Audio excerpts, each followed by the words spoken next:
contingency plan that we don't have and the security plan that we don't have.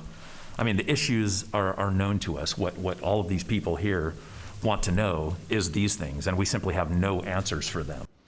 City of Boise's Planning and Zoning Commission reacted to a long day and now night of public hearings following a motion to defer the vote for a conditional use permit for the Interfaith Sanctuary homeless shelter to a later date. Passionate presentations made both for and against the homeless shelter's proposed move to a much larger facility in the western outskirts of Boise. Our Katya Stepovic joins us live now at the council chambers. And Katya, you've been there now for 6 hours, listening to over 100 people as part of the public hearing, which continues here after 10 o'clock. A lot of emotion displayed on both sides of the issue. Absolutely, a ton of emotion, and from the moment that we got here, a really heated debate between commissioners, kind of talking back and forth whether or not they even wanted to proceed with today's public hearing. Take a listen to also what one commissioner had to say about just not having enough information from Interfaith.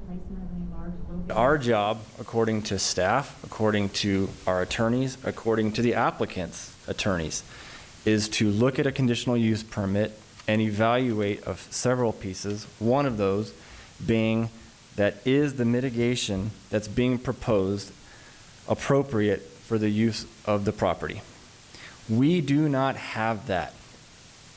I know more about how trash is going to be handled at the site at this point than I do about security.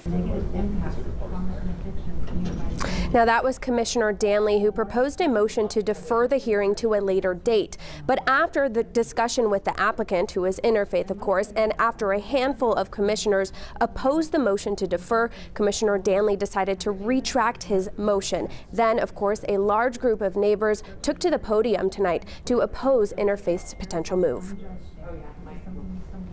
I would ask you to imagine how safe you would feel walking with 6 to 8 young children outside the current IFS location, exposing them to loitering and littering, public intoxication, fighting, public urination and defecation, needles and drugs. The needs of a large, low-barrier homeless shelter are not compatible with the needs of a predominantly family-oriented residential neighborhood.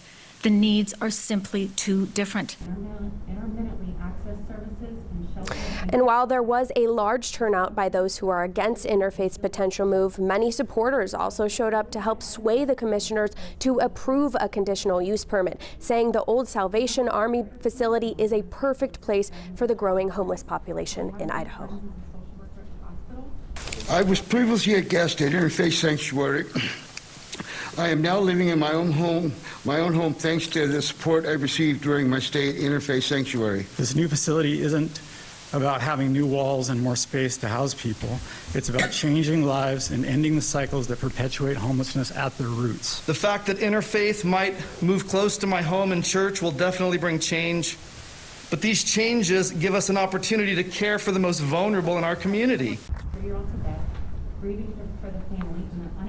Now, believe it or not, Mark, the last couple people are actually giving their public testimonies inside. That means everyone who is here today in the lobby and upstairs, they got through their public testimony, but there's still about 40 people that were in on Zoom today that didn't get heard from. So they're going to have to take that up on another day, and no decision will be made here tonight by Planning and Zoning Commission. Still a long way to go before this plays out. Katya Stepovic reporting live for us tonight. Katya, thanks.